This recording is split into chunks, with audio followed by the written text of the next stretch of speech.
आजच डाउनलोड करा आणि तुमच्या आवडत्या मालिकांचा आनंद लुटा। की अन्याय कधीच सहन करायचा नाही आणि डोक्यात एकदम फिट्ट बसले ते।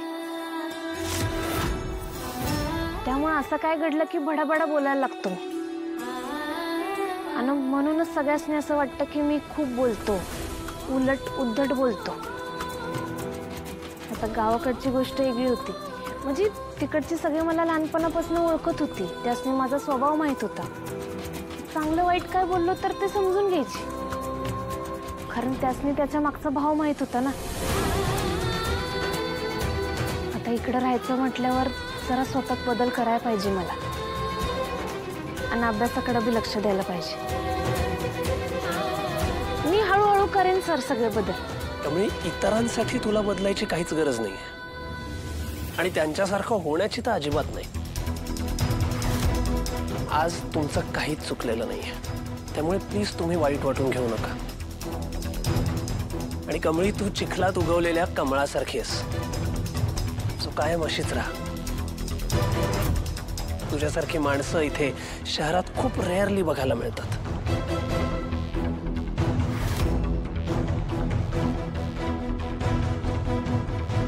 येतो आम्ही सर।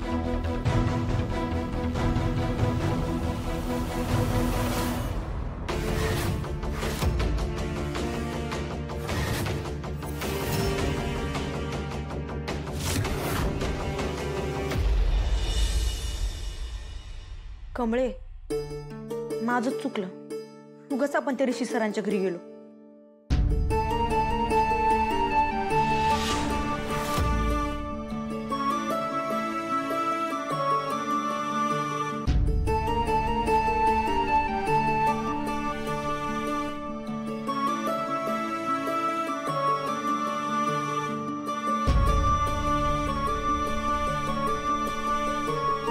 कमळे, मला माहित आहे तुला लय वाईट वाटतंय, पर मी एक बोलू काय?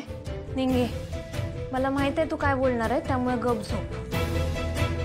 अगं कमळे, तसं काय बी नाही, ऐकून तर घे। ऋषी सरांच्या घरातल्यांचा राग आपण ऋषी सरांवर का काढायचा?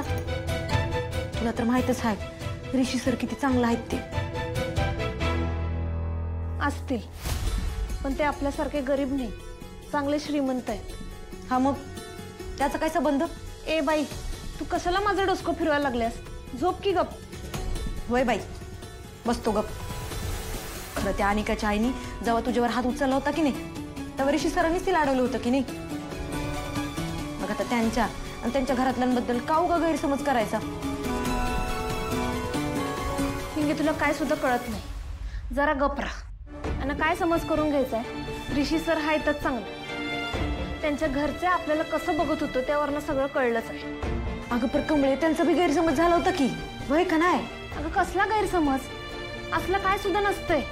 या सगळ्याचं मूळ एकच गोष्ट आहे। कुठली गोष्ट? पैसा, जो त्यांच्याकडे आहे आणि आपल्याकडे नाही, कळलं? या जगात गरीबाला कुणी बी किंमत देत नाही, कुणी ऐकूनच घेत नाही। अन्नपूर्ण आजी जेव्हा बोलत होत्या तेव्हा त्यांचं कसं सगळे ऐकत होते। तू आणि मी बोललो, कुणी किंमत दिली का? नाही का? कारण आपण गरीब आहे, आपण गावाकडनं आलोय, त्यांच्यासारखं नाही आपण। तुला सांगत होतो ऋषी सरांपासून लांब राहा, त्याचं कारण हेच होतं।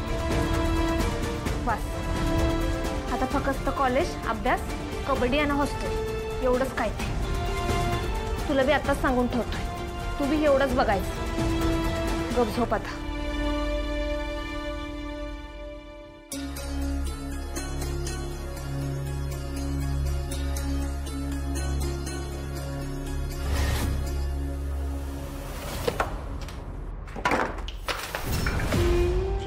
ऋषीच्या घरापर्यंत पोहोचली, ऋषीच्या घरापर्यंत। हाव, काय करते तू?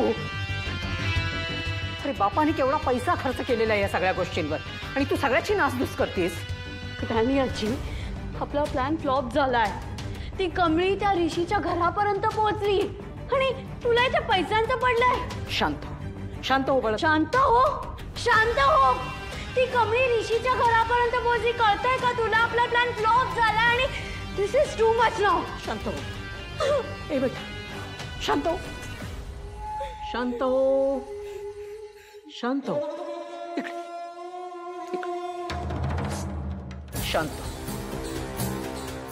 सगळं कळतंय मला, पण आता हे तुला सगळं सहन करावं लागेल. वेळप्रसंगी तुझ्या आईचा अपमान सुद्धा होईल, तो सुद्धा सहन करावा लागेल. तू सगळं सहन करायचंस याचा अर्थ तू गप्प बसायचंस असं नाही. म्हणजे ती दीड तंबडीची पोरखी. आपला अपमान करण्याची एकही संधी त्या मुलीने सोडलेली नाहीये, त्यामुळे तिला नाही सोडायचं. तसे ह्या गरीब फाटक्या लोकांकडे हरवण्यासारखं काय असतं काय या कमळीकडे? पण ती इथे एक स्वप्न घेऊन आली, कॉलेजात जाऊन शिक्षण घेण्याचं. तिला इथे या कॉलेजात शिक्षण घेऊन मोठं व्हायचं. ते मोडलं तर त्या गोष्टीचा तिला जास्त त्रास होईल. म्हणून तिचं ते स्वप्नच आपण पायदळी असं शिरडून टाकायचं. कळलं?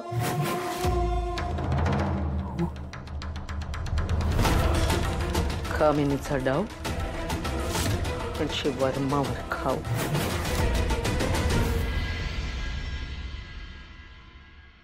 अनिका, आर यू ओके ना? नाही म्हणजे काल प्राजक्ताकडे जे काही घडलं ते सगळं कळालंय आम्हाला. आय स्वेअर आम्हाला पण त्या कमळीचा फार राग आलाय. पण तू आता काय करायचं ठरवलंयस? नाही म्हणजे तिला एवढा सहजासहजी सोडू नकोस. एकतर अगोदर कॉलेजमध्ये तिने तुझा इन्सल्ट केला, नंतर तुझ्याच घरी तुझ्या मम्मीचा इन्सल्ट केला, ती ऋषी सरांसमोर. ऍटलिस्ट ऋषी सरांसमोर तरी तिने असं नव्हतं करायला पाहिजे. अनिका, अनिका, तुम्ही नोटीस केलं मी एवढं सगळं बोलत होतो तरी सुद्धा ती काहीच रिॲक्ट झाली नाही. म्हणजे ऋषी सरांचं नाव घेतलं तेव्हा सुद्धा नाही. स्ट्रेंज यार. Dude, you just keep calm and wait. Anika आता काहीच नाही बोलणार, आता डायरेक्ट ऍक्शन दिसेल. Let's go.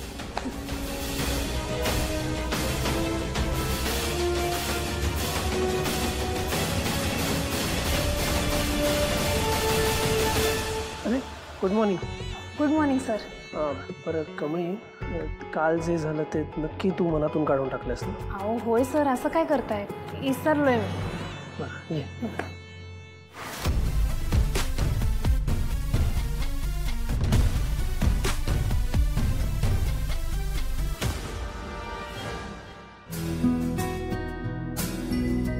नाही सर.